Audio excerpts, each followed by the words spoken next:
Good afternoon, everyone, and welcome to the 2019 Harmony webinar series. My name is Christy Weeks, and I am the Business Development Coordinator for Harmony. Today's presentation will be facilitated by Kathy Hawkins on Psychedelics 101, what clinicians need to know about the current use of psychedelics for addictions, PTSD, and more. For those of you, let's see, hold on real quick, I'm having a little bit of a, there we go. For those of you who are new to Harmony Foundation, we are nestled on a 43-acre campus in the Rocky Mountains just outside of Estes Park, Colorado. Our Colorado residential rehab offers comprehensive treatment for adults and their family members. So who is Harmony Foundation? Well, we believe that long-term recovery from alcohol and other drugs is possible. And how do we do it? As a place between two worlds, our location in the Rockies provides a safe, and quiet respite from the pain of addiction. With 50 years of treating addiction, we have fostered a generation of long-term recovery who supports our clients and families for a lifetime. Harmony staff at all levels of the organization work together to create a community of recovery support that is long-lasting. We are a 70-bed residential treatment program offering a full continuum of care beginning at detox, and actually the transitional living we no longer do, but we do have complete residential treatment, and more than happy to help set up transitional living as a case-by-case situation. Located at the base of the Rocky Mountain National Park in Estes Park, Colorado, we offer an evidence-based 12-step program that is gender responsive. To learn more about Harmony Foundation, we invite you to visit us at www.harmonyfoundationinc.com or contact our admissions staff at 866-686-7867.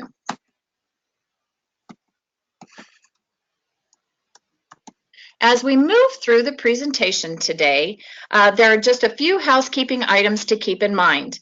You will be receiving an email about an hour after the presentation, which will include an evaluation. Please be sure to complete that online evaluation. It's imperative to how we set up future webinars. You must be actively engaged in the presentation for at least 45 minutes in order to receive a certificate. We use a system that does track how long people are engaged in the program, so anything less than 45 minutes would not qualify for a certificate through NADAC for CEUs. However, we can provide an attendance certificate if you do need to jump off early. We also do provide a recorded version at the end, so if you wish to receive it, please let me know, and I will get that to you. And your certificate should be to you by Friday. If you do not receive it, again, please let me know, and you can reach me at cweeks@harmonyfoundationinc.com instead of gthorn@harmonyfoundation.com. I'd like to take a moment and introduce you to our presenter, Kathy Hawkins. Hello, everyone, and thanks for joining us. Let's see, Kathy Hawkins is with Kathy Hawkins Counseling in Denver. Kathy is a licensed professional counselor, a licensed addictions counselor, and an AccuDetox specialist. Kathy has her own practice in Denver, Colorado, and works as a primary therapist in an intensive outpatient program for the treatment of substance use disorders. She specializes in working with individuals who suffer from addiction issues, trauma, PTSD, panic disorder, and generalized anxiety disorder. Let's see, we will be answering questions at the end of the presentation, so feel free to use your chat box on the right-hand side of your screen and type them in. I'll be kind of keeping track as to who's submitting questions, so we make sure we address them at the end. And at this time, I would like to turn the presentation over to Kathy. Thank you.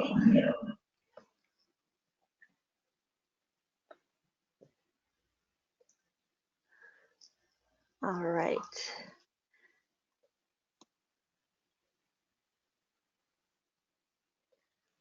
Okay, thank you everybody for joining us again. And like I said, or like Christy mentioned, I'm a licensed professional counselor and addictions counselor in private practice in Colorado. And I received my master's degree in counseling psychology from the Institute of Transpersonal Psychology. And I've always been interested in the transpersonal aspects of psychology and approaches that are a little outside of the box. Psychedelics are a topic it's blowing up right now. It's really hitting the mainstream. And one of my specialties in my practice is psychedelic integration work.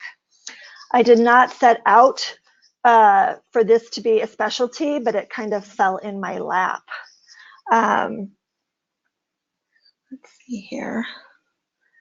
Oops, sorry about this. I'm trying to do my slides here and they're not moving.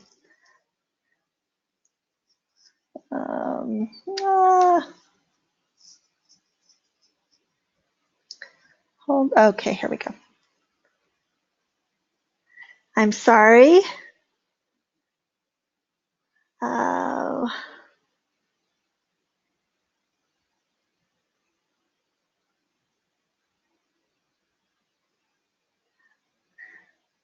Okay. Oh, I'm sorry. I do not. I'm not having movement on my slides.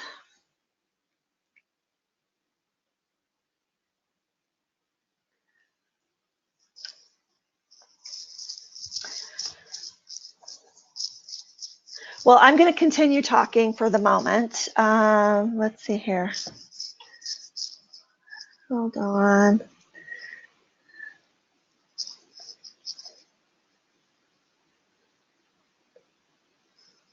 Okay.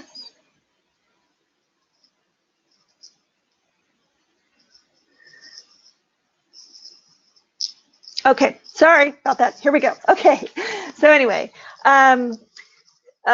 so like I said, one of my specialties is the doing psychedelic integration work, and I did not set out for this to be a specialty, but it kind of fell into my lap.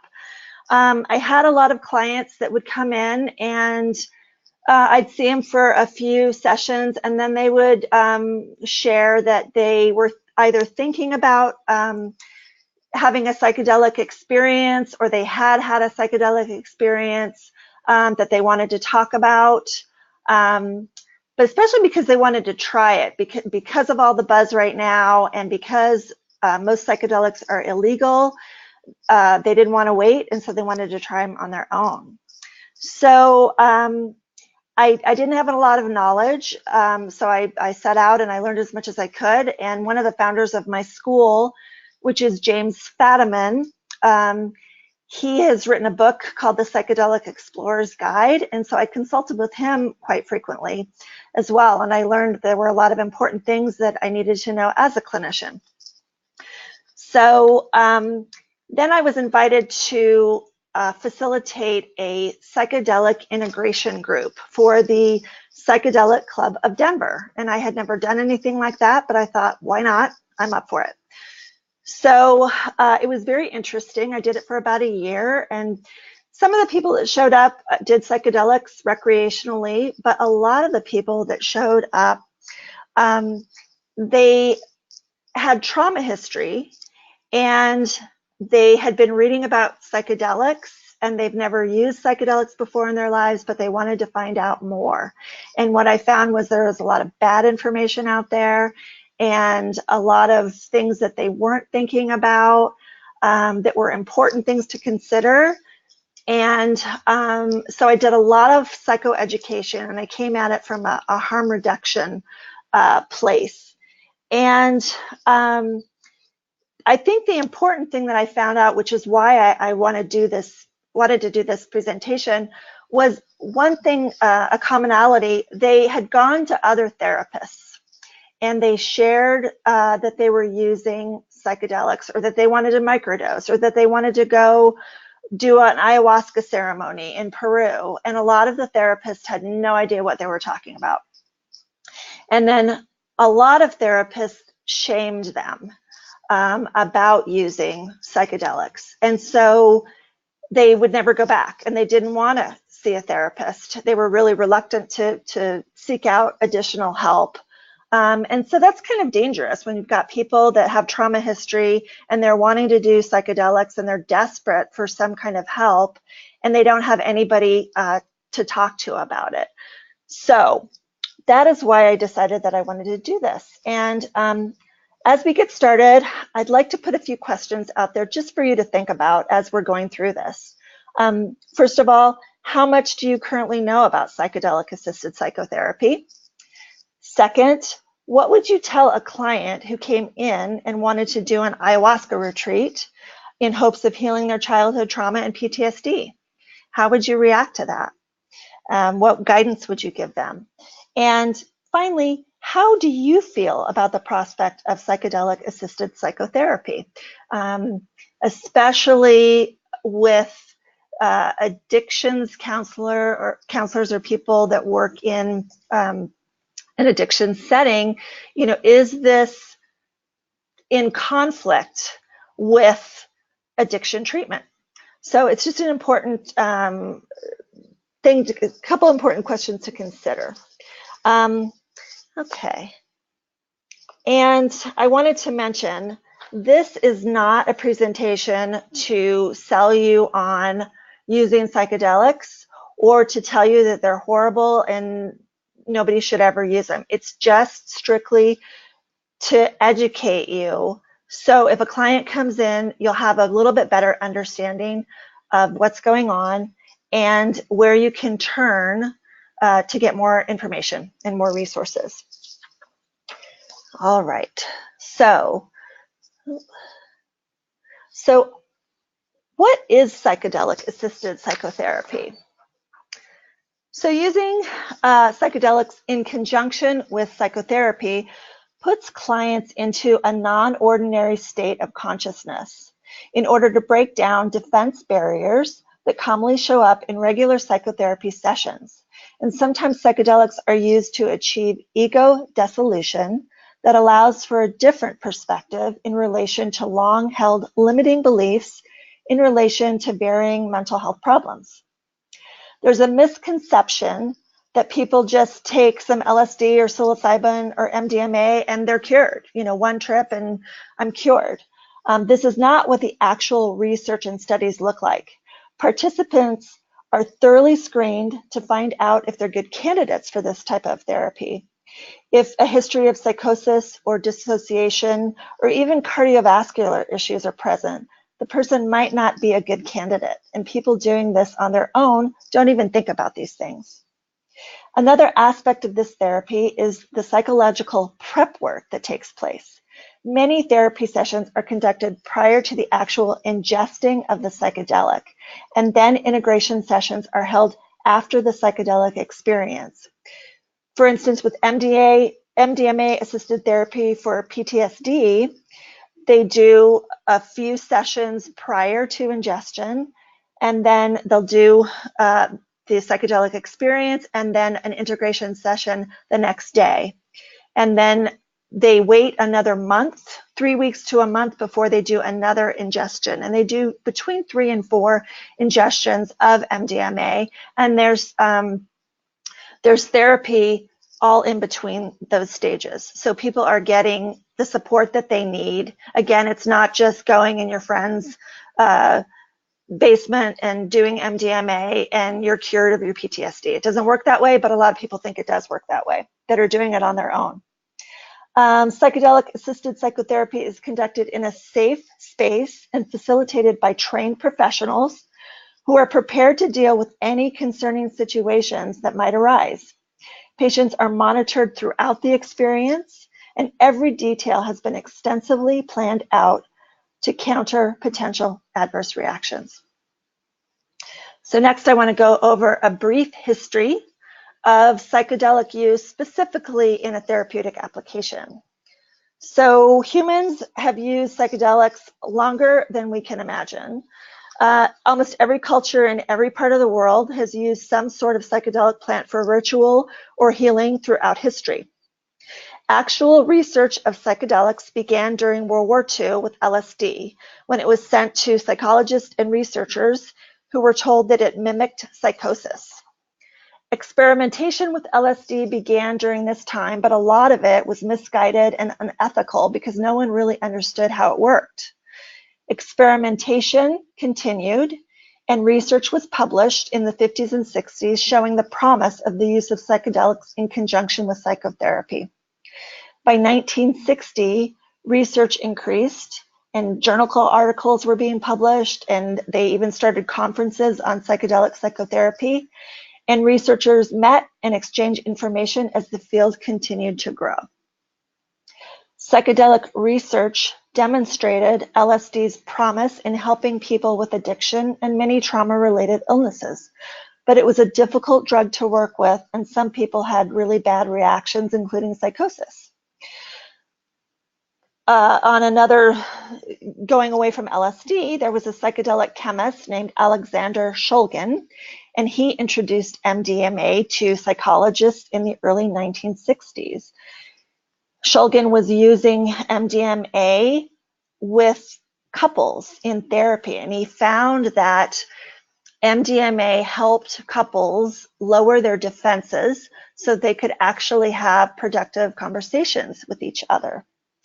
So this looked promising again, but MDMA treatment went underground after it was banned by the DEA in 1985. In 1971, after drug abuse was declared to be public enemy #1 by Richard Nixon, the psychedelics were classified as Schedule I drugs, which basically shut down all research. A limited amount of research did continue underground, though. Beginning in the 1990s, there was a loosening in control of psychedelics, allowing clinical studies access to MDMA and psilocybin. Rick Doblin co-founded the Multidisciplinary Association for Psychedelic Studies, or MAPS, in 1986 with the goal of making MDMA an FDA-approved medicine. And he's been working for over 30 years, and it's really close to being an available medication right now. So anyway, gradually more and more universities and research centers began studies on psychedelics and their healing possibilities. Researchers from many respected universities and research centers continue to conduct studies with psychedelics in the hopes of new treatments for a host of mental health issues, including PTSD, depression, addictions, trauma, anxiety, eating disorders, and even the onset of existential angst brought on by a cancer or Alzheimer's diagnosis.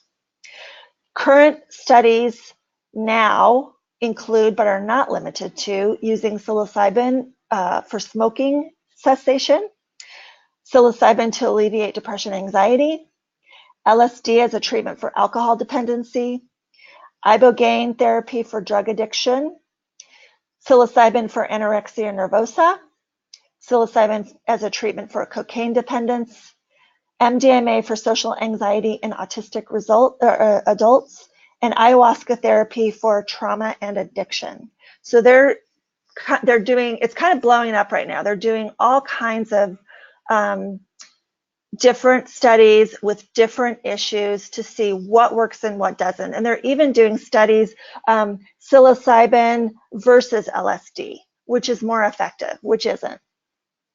And an interesting, as I was researching the history of using psychedelics for therapy, I came across a story in Psychedelic Times, and it was about Bill W. AA's founder, Bill Wilson, was a stock speculator who struggled heavily with his alcohol addiction until one day he had a vision. He saw flashes of light and felt the presence of something greater than himself. Convinced of the message's significance, he brought it to others and drew them around him in an informal circle that became Alcoholics Anonymous. This spiritual revelation is at the heart of the core tenets that became the famous 12 steps of the program. But for those who struggled with the spiritual aspect in their search for sobriety, Bill W. proposed a seemingly curious antidote, LSD. Bill was convinced that connecting with his higher power was essential to recovering from alcohol addiction, but he knew that not everyone could experience a vision like this on his own. After taking LSD under the guidance of a psychiatrist, he found that the solution he was looking for could be LSD. He believed it could help treat alcohol addiction by inducing the kind of profound insight and connection to a higher power that he had experienced. He described it as a temporary ego reducer, which could bring those who were skeptical or cynical about AA into a supportive community. LSD was very new at this time, and so the AA establishment railed against both LSD and Bill W. for suggesting its therapeutic value. They saw it as another drug, which they believed could cause mental illness, exacerbate addiction, or even become a substitute addiction. So LSD and the psychedelic experience was never integrated into AA. But now they're doing research with addiction with not only LSD, but psilocybin, ayahuasca, and ibogaine. There are different reasons that people use psychedelics. So there's recreational use, which obviously it's to get high and go to shows and have a good time for some people. For therapeutic use, it's to heal from the psychic maladies that people suffer from. Spiritual growth, it's a way to feel closer to God and or the universe. So with this, when you're using psychedelics, especially LSD, psilocybin, and MDMA, dosing is important. The first microdosing, a lot of people don't know what microdosing is. And microdosing, so I'm going to use psilocybin as an example for all of these dosing. So a recreational dose of psilocybin, let's say, is 1 gram. So a microdose would be 1/10 of a gram. And so when you microdose, you're taking a really, really small amount of the substance, and it's subperceptual. So you're not seeing hallucinations, you're not having an altered perception, but things do appear clearer. Microdosing usually is done with psilocybin and LSD, but it can be done with cannabis or other psychedelics. And it's happening a lot in Silicon Valley because people use it for creativity and to help with productivity. But it's also been used for depression and for ADHD and sometimes for anxiety. And sometimes people are either using psilocybin or LSD, and one or the other can be more anxiety provoking. So that's something that people don't realize because they're both stimulants. And so if you're high anxiety anyway, it could have some adverse effects. So that's something important to know about microdosing. But anyway, so microdosing, 1/10 of a gram, recreational dose, about 1 gram maybe. Therapeutic dose of psilocybin is about 3 grams. And then the seeing God dose is about 7 grams. And people that are doing it on their own, again, they don't know the distinctions. And so they think more is better. And so when you do the seeing God dose, that's not the best dose to do when you're trying to get a therapeutic outcome. So just something to know about that. There's many different plants and medicines that are being researched right now. And so I'm going to go through these just to give you an idea of what they are. So the first one is ayahuasca. And ayahuasca is an entheogenic brew made from B. capi vine and P. viridis leaf. It's used in traditional ceremonies among the indigenous tribes of Amazonia. P. viridis contains DMT, and B. capi contains MAOIs, which work synergistically with DMT to produce a long-lasting hallucinogenic experience. Traditional ayahuasca healing ceremonies have recently become more popular in the West, leading to an increase in ayahuasca retreats where people go to receive the healing benefits of this sacred brew.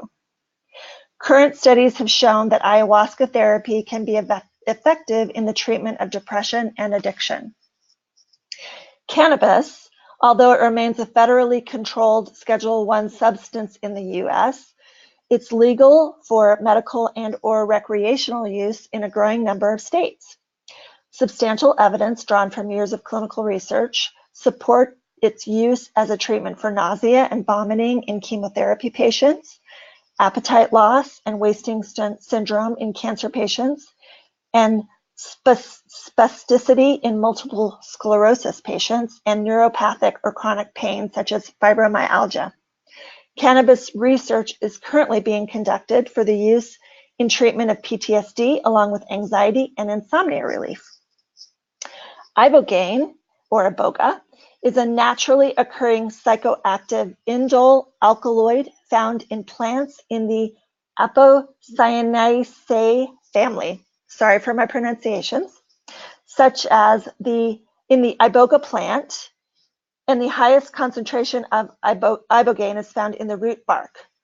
Lower concentrations of ibogaine are found in the rest of the plant along with indole alkaloids in the same family. These plants are used for medicinal and ritual purposes in African spiritual traditions of the Bwiti religion in Gabon. It was first promoted in the West as having anti-addictive properties in 1962 by Howard Lotsof, a heroin addict himself. Ibogaine is considered a Schedule I drug. However, it's available to varying degrees in many other countries, including Canada and Mexico, as well as several European countries.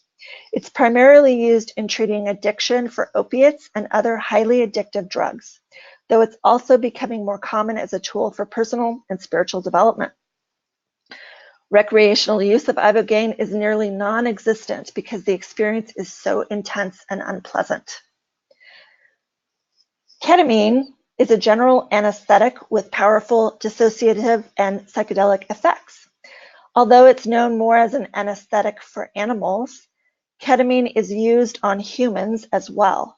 More recently, ketamine is being used for treatment-resistant depression along with PTSD and anxiety. There are ketamine infusion clinics where patients receive an IV infusion of ketamine without any therapy happening in conjunction with the treatment. So you go in to a psychiatrist, they screen you, and then you're hooked up to an IV and you're there for an hour and a half maybe, and then you leave. This treatment protocol usually begins with 2 ketamine treatments per week for a few weeks, and then you taper down to 1 ketamine treatment per week, and it continues to taper until the patient is on a maintenance dose, which maybe is every few months. A new type of ketamine therapy is happening right now, ketamine-assisted therapy, a little bit newer approach where the patient takes a lower dosage via maybe a lozenge, and a therapist works with the patient as they process past traumas. So they're a little more with it, and they can process the trauma through somatic work with a therapist. So that's sort of beginning. It started out with the IV, but it's branching out into other ways of using ketamine that have been fairly successful for some people.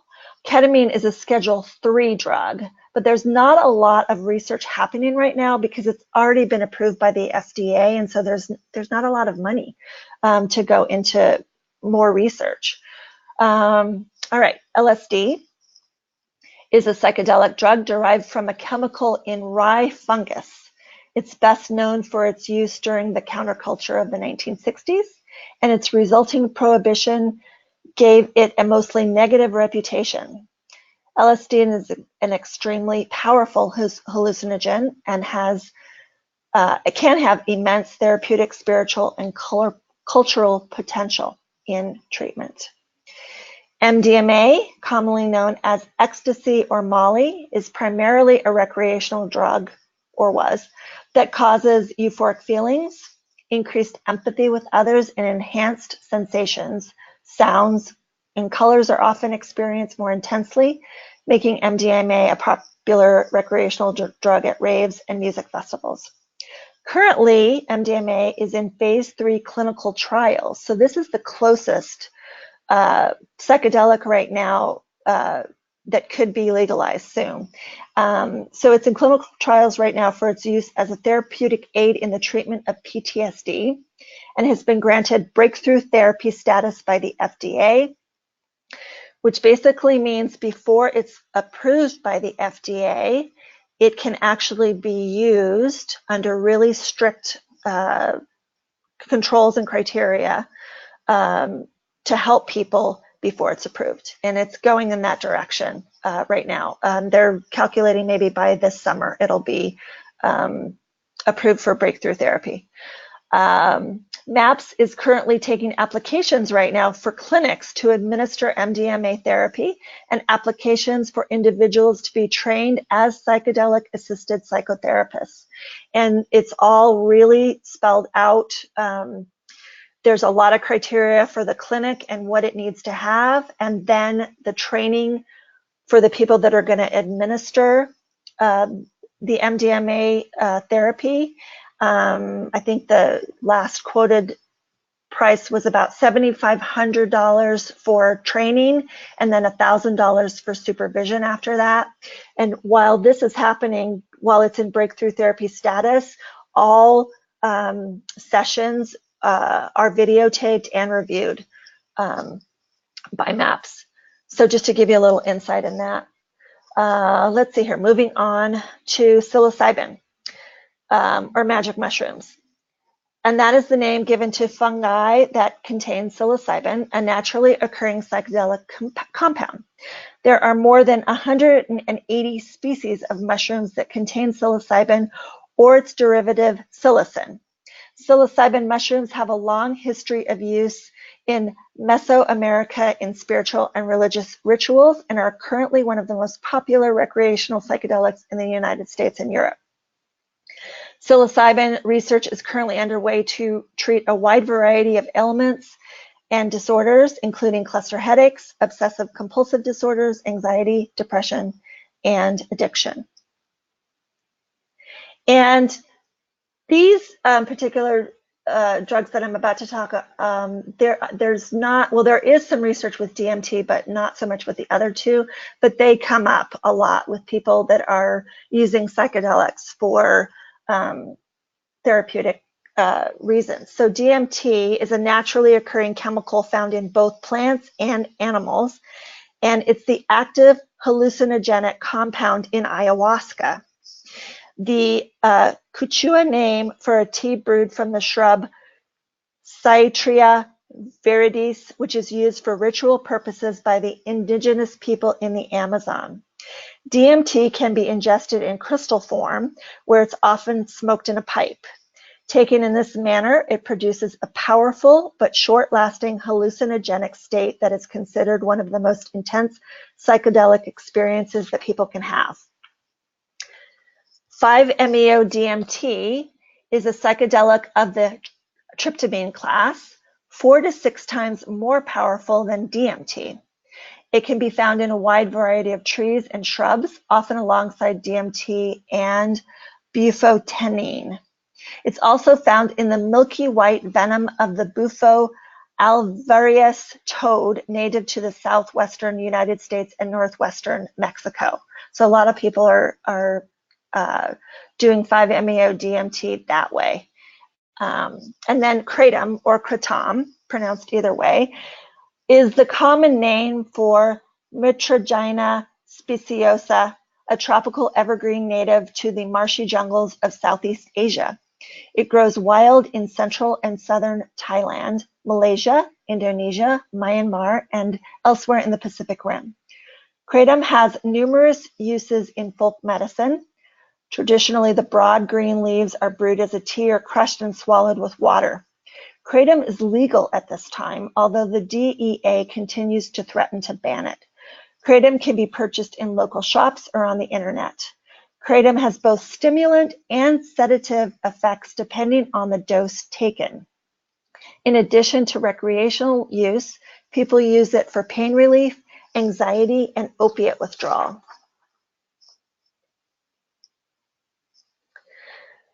So with all these psychedelic drugs that are being used and people come to you wanting to go on their ayahuasca retreat, there's a lot of things that they don't understand, that they don't take into consideration.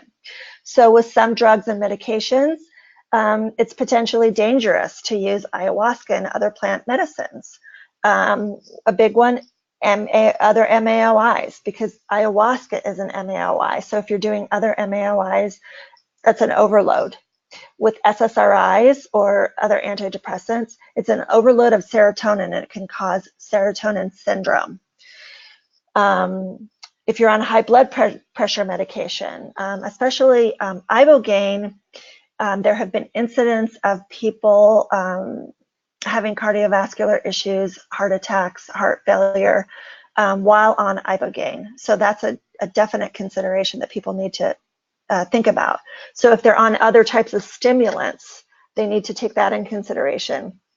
Any type of medicine for asthma, bronchitis, any breathing problems, any central nervous system depressants, because you don't want to stop respiratory function. Some other drugs that are potentially dangerous as well, opiates. So mixing ayahuasca when you're doing heroin, not a good thing. Mescaline, using barbiturates, mood stabilizers, other antipsychotics, or alcohol. When these medicines were being used traditionally, they're not adding everything else into it. But oftentimes people, they think bigger the better. I want the biggest experience I can have, and so they add different things in, which isn't safe.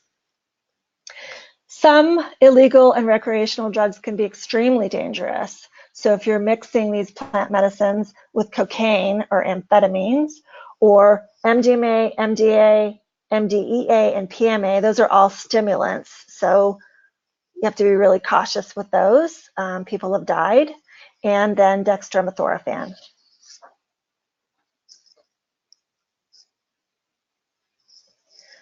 Okay, so with all this, there are some things that are really important to take into consideration. Again, if somebody is thinking about psychedelic psychotherapy when it's legalized, or if they're thinking about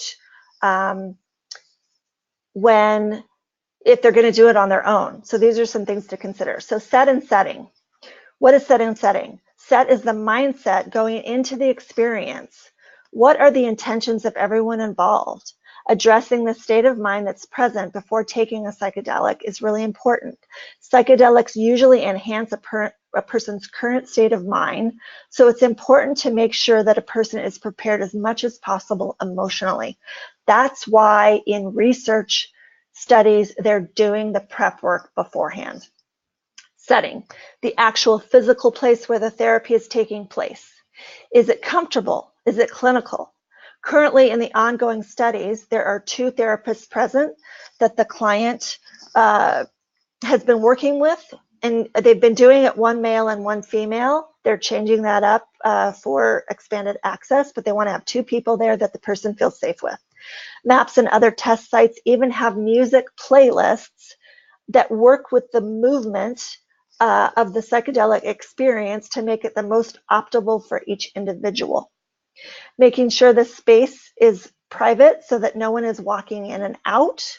Making sure that there are any interruptions that they aren't going to be able to happen. One MAPS requirement for a clinical space is that a hospital is nearby in case of emergency, and they're taking vital signs all the way through the experience. If people are doing this on their own and they haven't thought all of these things through, bad things can happen. I actually had a client who told me this after the fact, but she was doing a psilocybin therapeutic experience on her own, and she told her husband, and she was going to be alone in the house, and she turned her phone off, and she had a childhood memory of childhood sexual abuse, and her husband came home early from work and couldn't get a hold of her, and so while she was having this memory, somebody was breaking into the house. That's how she perceived it. And it was not a very good experience for her. So a lot of things for people to take into consideration that they don't think about. The next, research and understanding of medicines. What are they using and why are they using it? In a research setting, they've got, reasons why they're doing it and reasons why they're using each particular medicine for the issue at hand. People doing it on their own, it's just a grab bag. Whatever sounds good to them, they're going to try. So let's see here, thorough testing of substances for purity and quality. In a research setting, you're going to get pharmaceutical grade substances. When you're doing it on your own, you don't know what you're getting. So that's an important consideration. And these are things to share from a harm reduction and education standpoint for your clients. Understanding dose and dosing. I sort of talked about that a little bit earlier. Another thing with this client who did this particular thing, she took a see God dose instead of a therapeutic dose. And so it really wasn't a good idea what she did. It turned into a really challenging experience for her. Excuse me. Vetting shamans, facilitators, or retreat centers. And this goes with underground therapists, because there are therapists that are doing this underground right now. And so people think, oh, if they're a therapist, they know what they're doing. That's not true. Shamans. Who's a shaman? How do you know if somebody's legitimate or not? How do you know if it's a legitimate retreat center or not? Because it's pretty dangerous when you're going someplace and you're under the influence of a psychoactive drug, and somebody could take advantage of you. So having good support or sitters. So going back to my last example, this person did it on her own, which never should happen. So do they have good support? In the research, they've got 2 people with them. Expectations. This is one thing I found with the integration group that I was working with. What's reported are only the positive things. They don't really report on the negative experiences. So everybody thinks that psychedelics right now are the magic bullet, and you take the drug and you're cured, and it just doesn't work that way. And they want their experience to be the same as everybody else's. And so getting expectations in line. Where do they get their information? Why do they think this? Integration after the experience. If you don't integrate, it was just a trip. How are you making meaning from this experience? Looking at family and personal mental health history. Is there any psychosis? Is there a history of schizophrenia? Those are really important things to consider. When they're doing the research, again, these people are screened thoroughly, and they're not going to do work with them if they've got history that is contraindicated. And then family and personal physical health history, specifically if there's cardiovascular disease, liver disease, respiratory issues, stuff like that. So those are really important things to take in consideration. And this concludes this information part of this presentation. Again, this is just really limited, short amount of information. I've got, let's see here, some additional resources for you. I'm not going to name them all. A good book, Psychedelic Explorer's Guide by James Fadiman. A Really Good Day by Ayelet Waldman. She microdosed for her depression. That's a great book. And then right now, Michael Pollan. That book's on the New York Times bestseller. It's really popular. And then there's additional resources for websites of institutions doing the research. The thirdwave.co, not com, is a really great resource just on psychedelics themselves. So anyway, I thank you for listening, and I look forward to answering some questions. Right on, Kathy. Thank you so much. We do have a couple of questions that we'll go ahead and address right now. And if anybody else has any other questions, go ahead and start typing them, and hopefully we'll have time to get to everybody. So the first question I have is from Kate Tackett. She says she wants to know who is legally allowed to obtain these substances and administer them, and how do you legally obtain them? Okay, so right now, nobody. You have to be an approved, so medical doctors for MDMA, psilocybin. Actually, you have to be in a research program right now. When it goes to expanded access, it is a psychiatrist or medical doctor. Nurse practitioner might be in there, but you have to have approved DEA clearance or approval. I don't know what the specific term is, but you have to be cleared by the DEA to prescribe. So you have to be a person that prescribes. Now, the psychiatrist does not need to be there for the therapy, but it has to be stored someplace and locked away. So hopefully that answers that. Ketamine is same thing, but since it's legal, but same thing, it's psychiatrist or somebody who can prescribe. Thank you. Hopefully that answered the question for Kate. Next question we have is, can you share criteria you have to help a client make decisions about using a psychedelic for their particular situation? I do. First of all, I ask, why they want to use, what their expectations are, what work have they done previously. I always actually try and talk them out of it, to be quite honest. I come from a very conservative place with this, but I also come from a realistic place that people are going to do what they're going to do. So I talk to them about their motivation, and then if they're dead set on doing it, then okay, what are we going to do? How are we going to do it? I'm obviously not there when they're doing it. I make sure that they've planned it as well as possible. I make sure that we have an appointment set up for after, so there's integration work that's going on. I make sure that there's an emergency plan that they've got in case something goes south during the experience. Perfect.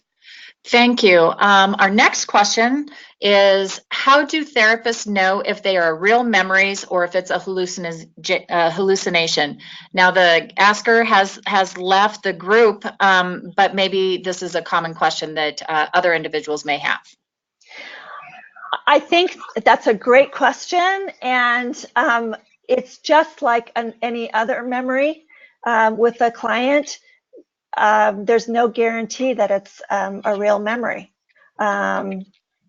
So it's what you do with that. Okay, fair enough. Let's see. Craig has asked, is there a protocol for a client that is having an adverse experience? So because I don't know what they do as far as adverse experiences in the research. I mean, I know that there's people there, and this is another thing. It's not this pleasant thing. It can be really, really painful. It's just more tolerable because of the psychedelic agent. But so it's just sort of having somebody there that's riding the wave. If it's a medical situation, there are people on hand in research to call a physician or whatever, but it's, from my understanding, there haven't been any physical complications in the MDMA research right now. Now, if you've got a client that's doing it on their own, obviously you're not going to be there.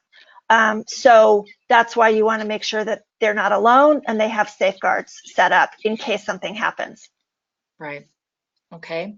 Can you talk a little bit about the addiction potential for these substances? Yes. So predominantly, most of them don't have addiction potential. Having said that, I think there's something because it's a psychedelic experience, it's really sometimes alluring to get out of the regular world and live in the psychedelic world. So wanting to experience that more often, or wanting to rush the process. And so I'm going to do an ayahuasca ceremony every month or something like that, or every week. When it gets in the way. So the potential for maybe a psychological addiction of sorts, I think, is there. I think with ketamine on the street, that's definitely it has addictive possibilities. But most of the other stuff, it's such a bad experience that you don't want to do it that often. Now, cannabis, you know, there's potential for addiction there. But psilocybin or LSD, again, ayahuasca, ibogaine, there's not a high risk for addiction in those areas. Okay, thank you. So we have another question. And are you working in conjunction with a psychiatrist, doctor, medical professional to prescribe these psychedelics to your clients? Or are you completely hands-off on anything with the exception of processing with the clients after the fact? I personally am hands-off. I'm not working with any psychiatrists, although I do have psychiatrists that I work in conjunction with for people that are doing ketamine assisted therapy. But everything else, like I said, it's illegal right now. And so the only people that get to do it are people that are in studies. The only, like for instance, MDMA right now is in phase 3. And so the only people that get to prescribe or work with MDMA right now legally are in these trials. Okay. Stephanie Bryan has asked, where are the places that are doing this appropriately in the local area? Okay, so in Denver, I know there's a place called Innate Path, and they're doing ketamine assisted therapy, and they're actually doing studies as well in addition to seeing people, and they also do cannabis assisted therapy. And then there's a few different, I know there's people in Fort Collins, I can't remember the name, but there's people around that are doing ketamine assisted. Anything else is illegal. There's a place, I think it's called Medicinal Mindfulness, and they do cannabis assisted therapy and ceremony as well in the Denver Boulder area. Okay, thank you. Gosh, you guys have such great questions. I've got another one here, and it might be our last questions, and any other questions can be directed to Kathy one-off. But let's get this one up and going. This is from Heather Moore, and she says, I facilitate an opiate-specific support group. It is relatively common that kratom is discussed. First-hand reports vary from highly addictive and became as much of a problem as the opiates. Others have found support with reducing detox symptoms. My tactic is to generally state that there are positive and negative uses for all substances, and that addiction is generally based in how the substance is used rather than the nature of the substance. I wonder what your thoughts are using this kratom in a way that we use buprenorphine, both as a transition and as a maintenance substance. How dangerous is the overdose potential of kratom? You know, I don't know the answer to that question, and unfortunately, there's not a lot of research with kratom. And it is, like you said, it's a mixed bag. Some people get relief and some people don't. I think when you're dealing with addiction, you know, bringing something else in that doesn't have the research behind it, it's really potentially dangerous. Having said that, people are going to do what they're going to do.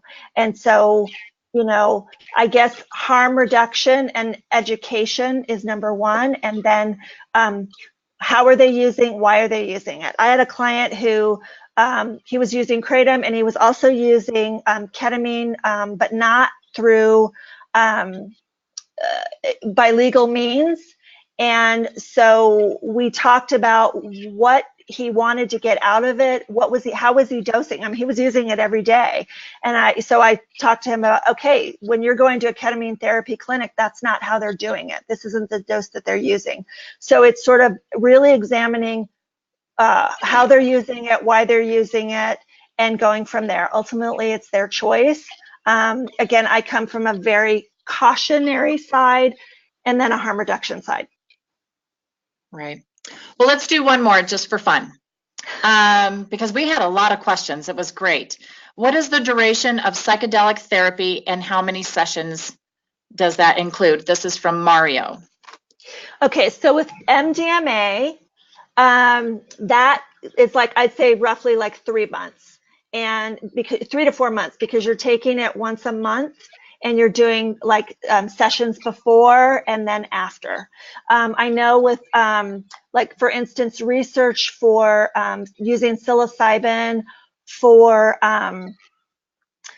people with anxiety, with cancer diagnoses, that's a one and done. That is a one and done thing. I mean, they do therapy prior to it, but then you take the psilocybin and that's enough of an experience. Now, MDMA experiences last maybe 3 to 5 hours, whereas psilocybin goes a little bit longer. Ayahuasca and ibogaine, they're really long experiences. And then going back to microdosing, when you're microdosing, and they're doing research on this, you're not using the substance every day. You're taking a microdose one day and then you're off for 3 days, and then you take another dose, and you might do it for a month or two and then go off of it and see where you're at. Perfect. Well, at this time, I think what we'll do is we'll go ahead and conclude this. I appreciate everybody's questions and for joining us today. As I mentioned before, we do record all of our webinars and would be happy to provide an audio recording. And if you're interested in Kathy's slide deck, you can reach out to her individually. Kathy, do you have an email that would work best? Yes, kathyhawkinscounseling@gmail.com. And I'm happy to send you the slide deck and answer any additional questions that you have, however I can help out. Perfect. And so if you did not catch that email and you need to reach out to me, I'm happy to provide it for you. I'm cweeks at harmonyfoundationinc.com. For those of you interested in our next webinar on March 27th, we have Christy Place with Door of the Soul out of Roswell, Georgia, talking about self-harm. So please look out for that registration email, as it should be going out sometime next week. Again, when you receive the survey today, please be sure to include your suggestions or topic ideas that you think might be of interest. We're always open to suggestions. Kathy, we thank you so much for such an informative webinar, and we appreciate you taking the time to share everything with us today. On behalf of Harmony Foundation, thank you so much for participating in our webinar series, and we hope you join us again next month. Thank you.